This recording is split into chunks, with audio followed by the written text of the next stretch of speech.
Hello and welcome to the Fort Zumwalt School District. We are happy to have you as part of our team. Today I want to go over the Memorandum of Understanding between the Fort Zumwalt Board of Education and the Fort Zumwalt Education Association representing the paraprofessionals in this agreement. This agreement is good from July 2018 to June 30th, 2020. Today we're going to go through the sections just on a overview. I would encourage everyone, you will receive a copy of this during onboarding. It's always also available on the W drive, and I'll show you how to get there really quickly. So from any of our district computers that are attached to the district network, so maybe not from a laptop that is a district laptop, you can go to this yellow folder here to the W drive.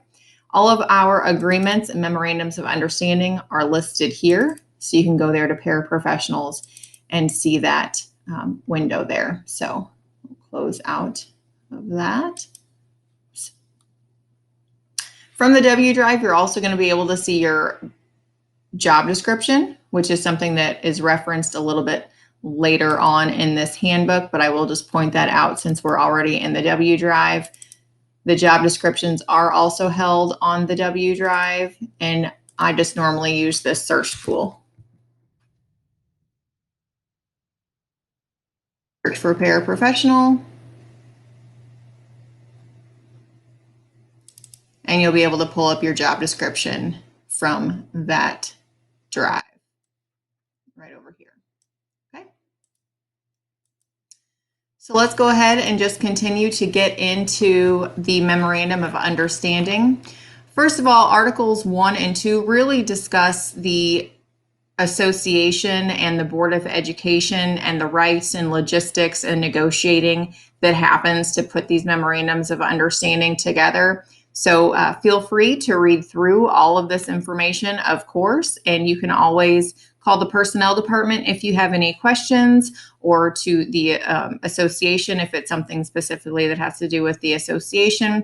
However, we're going to roll over here and get into Article 3. Article 3 is our grievance procedure, and that is defined as a grievance is a claim where there has been a violation, misinterpretation, or misapplication of the provisions of this agreement, written policy or regulation in which would jeopardize the employee's health and safety.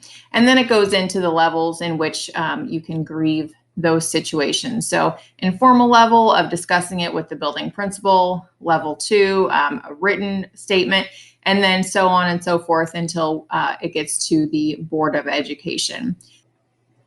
These levels really go through, again, that informal meeting all the way to the Board of Education with hopes that everything is taken care of on an informal level and any misunderstandings or misinterpretations are taken care of that way. We'll pop on down here to Article 4, which is due process and discipline. And in Article 4, it really talks about the timeline for if there are performance deficiencies or concerns. It's going to be discussed with our paraprofessional in that spot so that those things can get remedied. Of course, we want to make sure that everyone is fully aware of the job duties and has the training and the opportunities for growth that they would need to be successful as an employee. So again, this talks about the timeline that takes place when representation is available for our paraprofessionals if more than 2 administrators are meeting with a paraprofessional on a performance concern. And then this talks about, as you would think about, the normal steps in that disciplinary process. So of course, first there's a verbal warning, then a written reprimand, and then it goes to conference. Continues in such so that this portion talks about when there is a serious concern or those performance issues have not been remedied, then next steps in that. We get into Article 5, which is the evaluation. Evaluations are an opportunity for growth for all of our employees, and we hope that everyone goes into it in that manner. Right here, number one, or A, is to enable the employee to achieve personal and district goals in their employment. So normally my soapbox here is that there should never be any surprises at an evaluation. Any areas of concern should have been brought to your attention much sooner than it's time to sit down and talk about it at an evaluation. So it's really an opportunity to have good open communication with your supervisor on areas of growth and areas of concern to make sure that as an employee, you are getting all that you need to be the best that you can be, and that our students and those that we support are getting the best that they can as well. Now you'll receive 2 evaluations in your first year.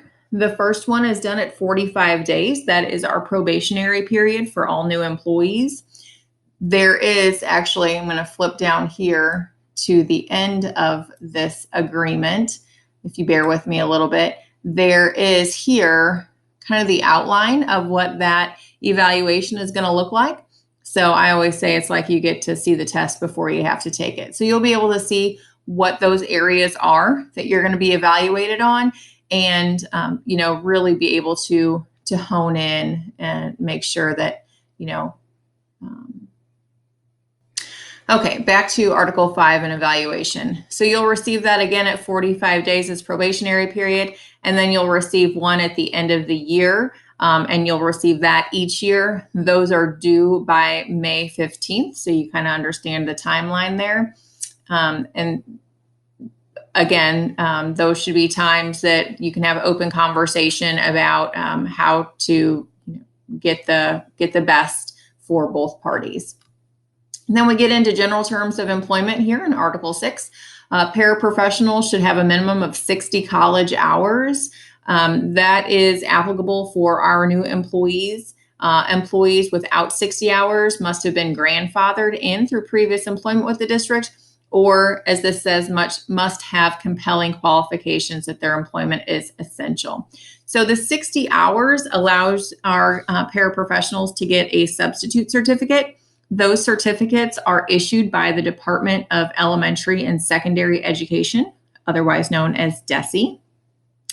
All of our paraprofessionals who do have 60 hours are required to have that sub-certificate. Now, you were hired in on a salary schedule, and I'm going to pop down here again to the end, which is going to bring up the 1920 salary schedule for your reference. So right here, it shows you that there's a pay difference based on the amount of hours.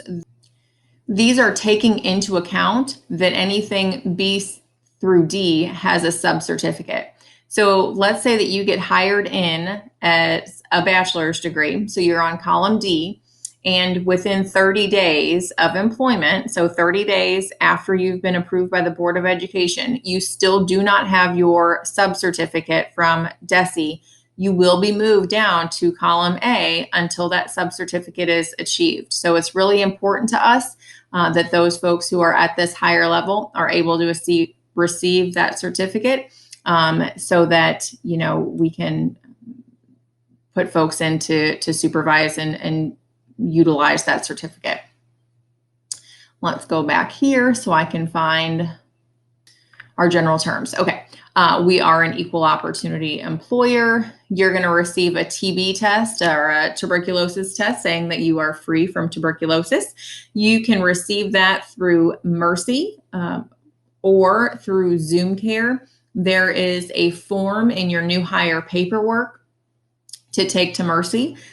We are uploading one this year to be able to go to Zoom Care as well. Using those forms allows the health facility to fax the school district the results of those TB tests. It also bills the district, so there's no cost to our employees. Your job description is found on the W drive, as I showed you earlier. It's also included in the back of this handbook. Most of our paras, should say, are full-time employees.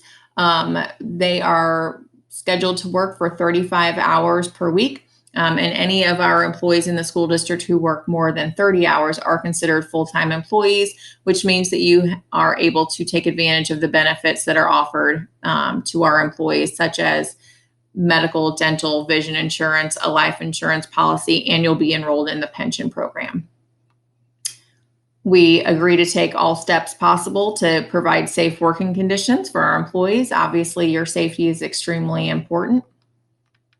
And then this talks about your personnel files. So the personnel files are held at district office.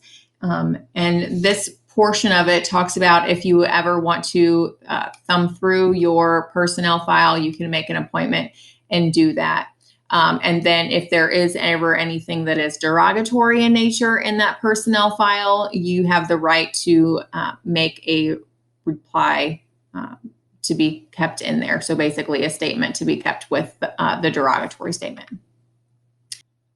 This next portion, 6.8, is for expense reimbursements. So if you were to have an expense for something that was job related, as long as it was approved by your supervisor prior to that, then you can turn that in for reimbursement. And then there's a statement in here about paraprofessionals who have to travel at school expense, and just really making sure that we're doing that prudently to be fiscally responsible for our community. Tuition reimbursement. All of our paraprofessionals are eligible to receive $600 a year for tuition reimbursement.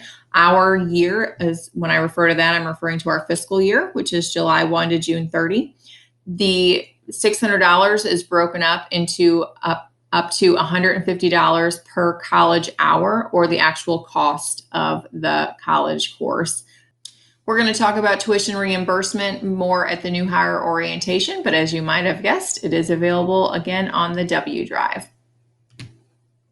All of our paraprofessionals will be in the building for 7.5 hours and be with a half-hour non-paid duty-free lunch, and that's consistent in your workday for those 35 hours a week. Your work calendar, you will receive a work calendar with your letter of employment. As you might have guessed, again, those are available on the W Drive. But your work calendar is specific to your building level. So our elementary paras have a different calendar than our high school paras. Our middle school paras have a different calendar than our early childhood paras, and so on. So you'll get a copy of that calendar, and it's always good to remember, just kind of in the back of your head, what the number of that calendar is. Overtime is available to our paraprofessionals who work more than their letter of employment says. So letter of employment says 35 hours per week. So if you work more than that, it is overtime. And that is paid at time and a half. You can choose to have that put into comp time if you would like. And if it is comp time, that again would be designated at an hour and a half or time and a half for overtime.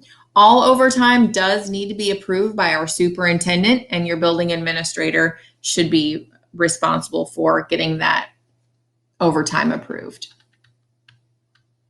We're going to skip down here to de-escalation areas and self rooms. These are areas in buildings that are obstacle free and as safe as possible for our students when safety becomes a concern. So your building administrator will take you through there if applicable, and just make sure that you understand how those areas work.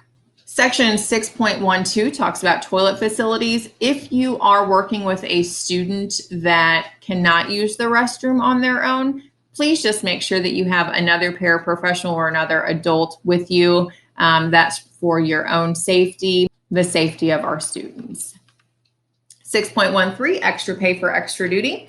If you are interested in sponsoring any clubs or coaching any sports or anything like that, you're going to start to receive emails as those opportunities become available. Those will be, called just that, extra pay, extra duty opportunities. And you can apply for those that you, again, are interested in by following the instructions on those job postings. Obviously, all of our student information is confidential, so we ask that you keep it that way. You'll receive lots of training. All of our new paraprofessionals are trained at new hire orientation. If you start with us prior to the beginning of the school year, so basically the full calendar, most of our paraprofessionals start a week prior to school starting. You will receive training during that week. And then there's professional development days throughout the year so that, again, you can achieve those professional goals that you would have. Here we get into our leaves. So this talks about a couple of things in under leaves of absence. So we'll talk about sick leave, personal leave, and other leave. So all of our new paraprofessionals who start at the beginning of the school year will be credited with 10 days of sick leave at the beginning of the school year. If you start after the start of the school, you'll receive 1 sick day per month for the remainder of the school year. All of our new employees donate their first sick day to what is known as the sick bank. And I'm just going to scroll down here a little bit. The sick bank is available for our employees to continue to furnish them income when they are out due to a serious health condition and they've exhausted all of their leave. So the way that that works is just like a bank loan. Any of our paraprofessionals who would need some days due to those circumstances can make an application to borrow days from the sick bank. It's all based on the amount of years of service, as you can see down here. Those are granted. And then when the employee comes back to work, those days are paid back. So you can see our paraprofessionals only have to pay back 50% of the days that are borrowed. Now, the important thing to remember, because you might ask, well, how does that stay solvent when I only have to pay back 50%? The Board of Education also matches those days that all of our new employees give. So a paraprofessional gives a day, the Board of Education gives a day. So there's a nice healthy balance in there, or we try to keep a nice healthy balance in there at all times. Sick leave should be used for sick days. It can also be used for if you're a member of your immediate family is sick. Those can be charged against sick time, as well as doctor's appointments and those kinds of things. Unused sick pay at retirement. This is a nice perk. So any of the sick days that you do not use, first of all, there's no use it or lose it. They continue to accrue year after year, month after month. You'll continue to receive those sick day awards. There's no cap on how many days you can have either. If you retire from the school district, those days can be paid. Those days will be paid out to you at 125%. And if you resign from the district, those days are paid out at 65%. Those percentages are based off of whatever the entry level wage is in the year that you retire. So this year for 2019-2020, it would be $12.54. For a lot of our paraprofessionals, they're able to save quite a few days. And when I say few, I mean hundreds, or I should say hundreds of hours. So that's a lot of money, which may have some tax implications in the year of retirement. So this talks about working with the benefits department to set up a 403B or a 457 plan. And that's something that the benefits department can discuss with you at orientation. Paraprofessionals will also receive 3 days of personal leave each year. Personal leave also continues to build. However, this bucket, if you will only hold up to 5 days. So what happens if you have, 5 days and then get a new award is any days over and above that 5 are going to transfer into your sick time. So you're not losing those days. They're just making an account transfer, if you will. If we move up a little bit, this talks about pregnancy disability. And this talks about, if there are absences due to pregnancy related issues or anything like that, using the sick time and, normal insurance coverage is continuing. Those types of leaves and Family Medical Leave Act, we're going to talk about in a little bit, but I would just always say, just call the personnel department and we'll walk you through those applications if applicable and the steps to take. Many of these things are on such an individual basis that we want to make sure that we're making contact individually. 7.8 talks about our presenteeism incentive. So as a 9-month employee, it's based on a point system. If you use no sick days or personal days during the school year, there is a bonus of $150. If there's only one sick day or personal day used, then there's a bonus of $50 per year. Bereavement leave, jury duty leave, and subpoenaed witness leave do not count against that presenteeism incentive. Bereavement leave is obviously days of leave if there is a loss in an immediate family. And here it discusses who qualifies as immediate family.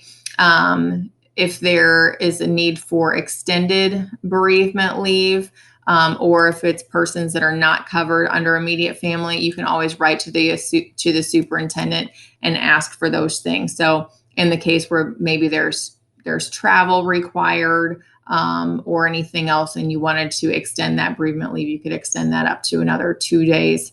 And then, of course, jury duty leave and witness leave are duties of our society. So those are covered leaves. Again, this portion talks about our family care leave and those leave of absence for medical reasons if you need to care for yourself or a family member and don't qualify for FMLA or the Family Medical Leave Act, that we can go through that process. Dock days are days that you may have to miss work because sometimes life happens like that. And if you do not have days built up in your bank, so to say, so if you don't have personal leave available or sick days available and still need to take time off, the process for dock days is that you would write a letter to our superintendent to get approval for those days or day. And then he or she would give you that permission. Those days are non-paid, so there would be a deduction from your normal paycheck. Section 7.15 talks about the Family and Medical Leave Act of 1993. This is just really going through the law of that. This is available to folks who have worked for the district for at least 12 months and have worked 1,250 hours during those previous 12 months. I will tell you that that is hard for a lot of our paras to be able to achieve just based on the sheer amount of hours that are available in our calendars. So we do have that leave of absence application for anyone who needs it. So again, I would just always recommend calling the personnel department and we can go through it individually. This is continuation of FMLA. Section 7.16 talks about our holiday leave. There is a maximum of 4 holidays paid to all of our paraprofessionals for the year. Those holidays are Labor Day, Thanksgiving, Christmas, and President's Day. And Article 8 talks about our vacancies and transfers. What will happen if there is a vacancy in one of our buildings? You will receive an email from the personnel department with those support staff openings. If you are interested in transferring to one of those positions, you can put in as an internal applicant. As an internal applicant, you will get an interview for that position. What we do ask, though, is that all of our employees stay in their position for at least 6 months before looking to transfer. Those postings are open internally for 5 business days before they open externally. So it gives you a little bit of time and a little bit of a head start from external applicants to apply for those positions. Now, if there are specialized training working with a student or working one-on-one with a student, those things will all get put into play. And if that is the case, then we would ask that maybe our paraprofessionals look to transfer during the summer rather than during the school year because it's hard on those students. Seniority is based on continuous employment with the Fort Zumwalt School District as a whole, so not necessarily per building, something to keep in mind. If there ever is a reduction in force, that reduction in force would start with the least senior paraprofessional that we have. Section 8.5 talks about our paraprofessional projections. Each year, our assistant superintendent for special services will review the needs of our buildings and the paraprofessionals that are currently employed, and they will make those projections based on of what those buildings would need based on that analysis. Now, the thing to remember here is if there is a circumstance where that building says, you are overstaffed by 2 paraprofessionals, we would ask paraprofessionals in that building to voluntarily transfer. If nobody wanted to volunteer, we would again go to the least 2 senior people in that building to look for other positions within the district. If those folks, or when those folks find other positions, and if new students come into that original building and need adult support, those 2 paraprofessionals would have first right of refusal for that position. Article 9 talks about our salary and fringe benefits. As you saw below, the paraprofessionals are on a salary schedule, which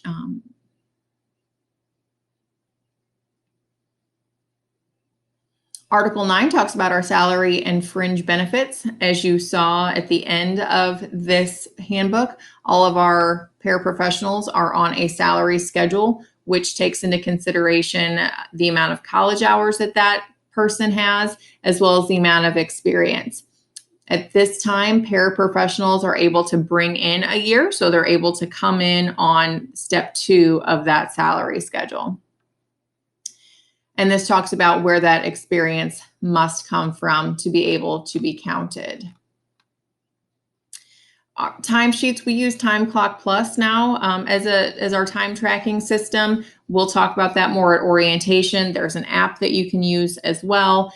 If for whatever reason you start in the building and you are not set up on Time Clock Plus yet, you will maybe be asked to use a timesheet for the first couple of days until we get that set up. And that's just a logistical thing. Your payment of your salary is at your choice, paid out in 19 payments or 24 payments. If you choose 19, that's just being paid throughout the school year, really, and 24 is obviously being paid throughout summer months as well. The gross amount salary does not change. It's just dependent on how many times you want that amount divided up. So if you want that paycheck to continue throughout the summer, you would choose 24. If not, then you would choose 19. This talks about channel change. What a channel change is, if you remember on that salary schedule, it's based on the amount of college hours that you have. So let's say that you start with us with your associate's degree, continue to utilize that tuition reimbursement program and get your bachelor's degree. You would be able to move over to that D column on the salary schedule. And to do that, you would do this channel change. Those are due by September 1st or January 15th so that we can get that changed over for payroll. Section 9.3 talks about the employees have the right to join or refrain from joining any organization for their professional or economic improvement. And payroll deductions for professional dues or political action committee contributions can be made, and those just have to be followed in the correct timeline, as you can see here. Section 9.4 talks about our insurance benefits. Each full-time paraprofessional of the district shall be provided with, by the board, without cost to the employee, the following insurance protection. Now, when we say no cost, that is for the premiums of that coverage. So you're not going to pay the premium for your health insurance or vision or even life insurance or dental. There may still be co-pays available, and our benefits coordinator will talk more with you about those at new hire orientation. But again, you are covered with health insurance, life insurance up to $50,000 is paid for by the district, and you can opt to increase that amount.